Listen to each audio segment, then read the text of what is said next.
Hello everybody and welcome back. My name is Kari and today I'm doing my January book haul. I went wild in January and just bought all of the books. So I have 23 here today to show you, which means that I'm not going to be going into a lot of detail and I may be trying to speak more quickly than normal, simply so that this video doesn't end up as 45 minutes. Let's get started. The first one is King of Scars by Leigh Bardugo, which is the first in a duology, I think, that she has recently started. This was released January 29th and follows Nikolai from the Grisha trilogy. I then bought The Librarian of Auschwitz by Antonio Iturbe. This is based on a true story about a woman who either finds, reads, something to do with books in Auschwitz in World War II.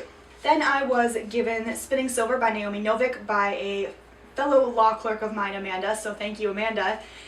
And this is a loose retelling of Rumpelstiltskin following several different characters, and I'm excited, but that's all I know.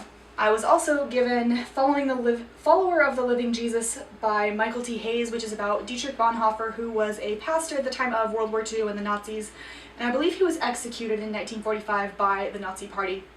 I was given this by my aunt and uncle, who went to an event talking about Dietrich Bonhoeffer a couple weeks ago. I also bought Dragon Pearl by Yoon-Ha Lee. This is a space opera fantasy with Korean mythology inspired plot, characters, etc. Really excited, planning on reading that this month. My library has a bookstore, which is amazing, so I get cheap books, and I bought Shadow Divers by Robert Kurson. This is a story, nonfiction, of several scuba divers who found a German U-boat where it shouldn't be, and them figuring out why it's there and how it affected their lives. I also got Donner Dinner Party by Nathan Hale. This is a graphic novel. It's a series of, I think, 7 or 8 at this point, and this is about the Donner Party who went out on the Oregon Trail and ended up freezing to death because they were not prepared. I got Kangaroo Squadron by Bruce Gamble. This is about pilots in Australia during World War II.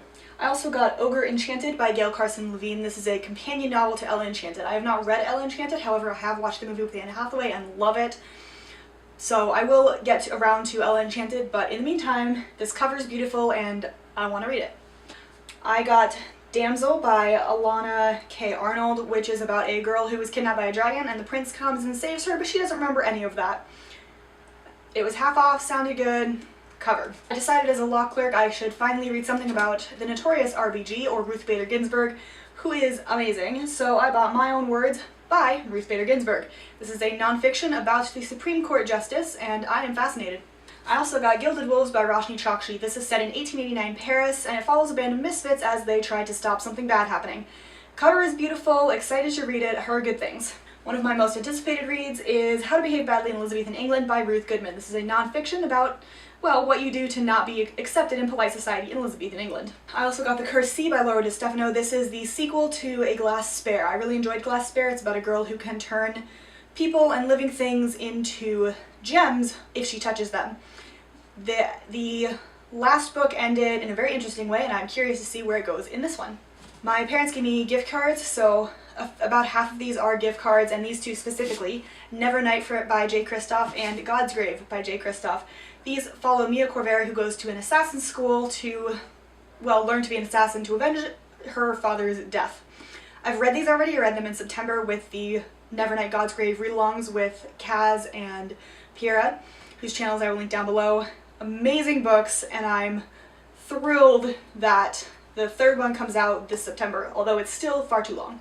Then I bought The Girl King by Nini Yu. This is about 2 princesses, one of whom is supposed to take over for her father, but then her father changes her mind and decides that he's going to go with their nearest male cousin. She and her sister have to figure out why and get back her throne. I got We the Drowned by Karsten Jensen. This one, I look at it almost every time I go to Barnes & Noble, and I've been checking it out for probably 10 years. So since I had a gift card, I decided I would get it.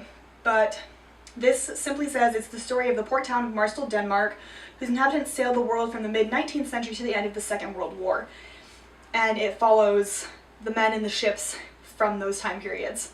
I then bought the original, I think, Nathan Hale, which is One Dead Spy. This follows the story of Nathan Hale, not the author, the spy, who was hanged, and his famous words are, "I regret that I have but one life to give for my country." I also bought this beautiful copy of The Odyssey by Homer, translated by Emily Wilson.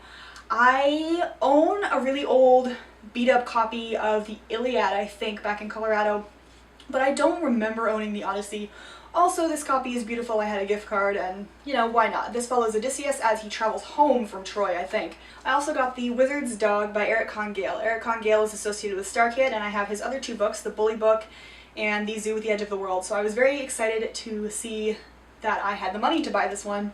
So I did, and I will be getting around to it. But I don't really know what it's about. It is about Merlin's best friend who is a dog. And the last two books are The Raven Master by Christopher Scaife, which is about the ravens at the Tower of London by an actual yeoman there. It's nonfiction and it sounds good. And the last one is Evermore by Sarah Holland. This is the sequel to Everless, which follows a girl who had to leave the estate that she and her father worked on because of something that happened between her and the people who live there. She goes back in the first one, and the premise of the fantasy world is that time is currency. So you can give up blood and that can be made into a currency and you can buy things with it. It's very interesting, well done, and I also really enjoyed these covers. Whew. So those are all of the 23 books that I bought in January. I'm a little terrified that I bought that many, but at the same time, that's okay. Hopefully, not hopefully, I will be better in February. But that's all for my January book haul. Hope you enjoyed, and I'll see you next time. Bye.